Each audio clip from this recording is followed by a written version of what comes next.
Hi there. I was hearing on local radio the other day, they were thinking maybe we should have more songs celebrating history.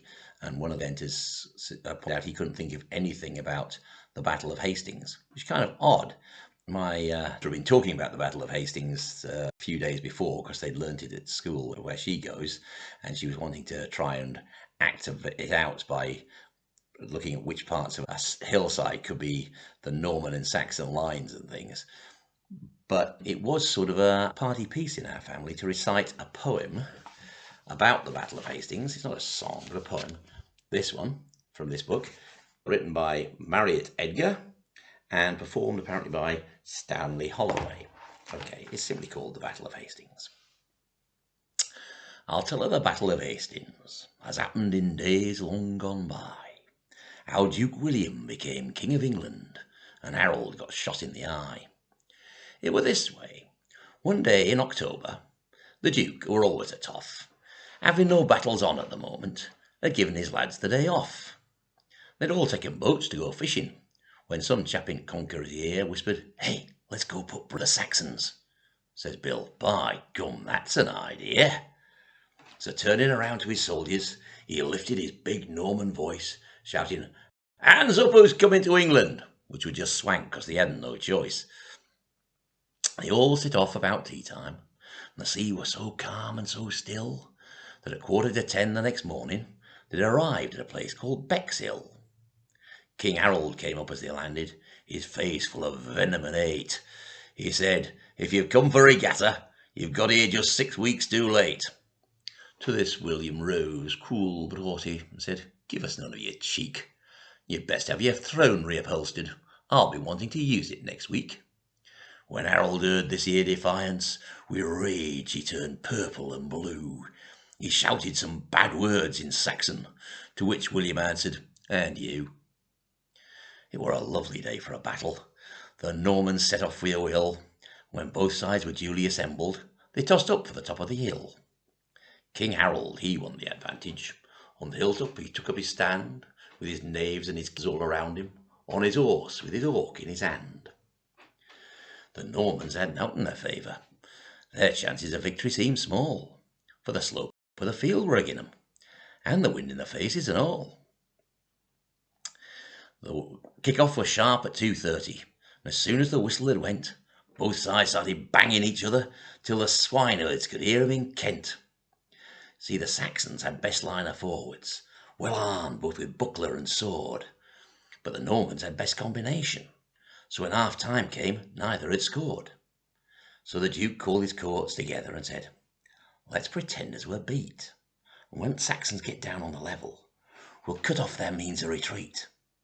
So they ran, and the Saxons ran after, just exactly as William had planned, leaving Harold alone on the hilltop, on his horse with his hawk in his hand. When William saw this had happened, a bow and an arrow he drew. He rode right up to Harold and shot him. He were offside, but what could they do?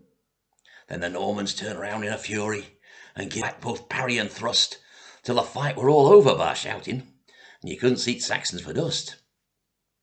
And after the battle were over, they found Harold, so stately and grand, sitting there with an eye full of arrow, on his horse with his hawk in his hand. Okay, yeah, how accurate is that? Well, the battle did take place in October, this is true, October the 14th, 1066, if I remember rightly. Was it an impulse by the Normans to turn up and put the breeze up the Saxons? No. There'd been a dispute going on all year as to who was the rightful heir to the previous King of England who died. There was Harold Godwinson, leader of the Saxons, William, leader of the Normans, and Harold Hardrada, leader of the Norwegians.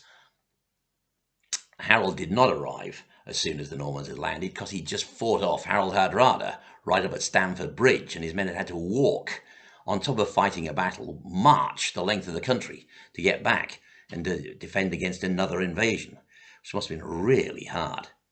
It is true that they did have it on the hilltop, and the Normans had to attack uphill, that is true. Also, the Saxons had best line of forwards. Well, they had a very powerful shield wall of their housecarls, very strong infantry.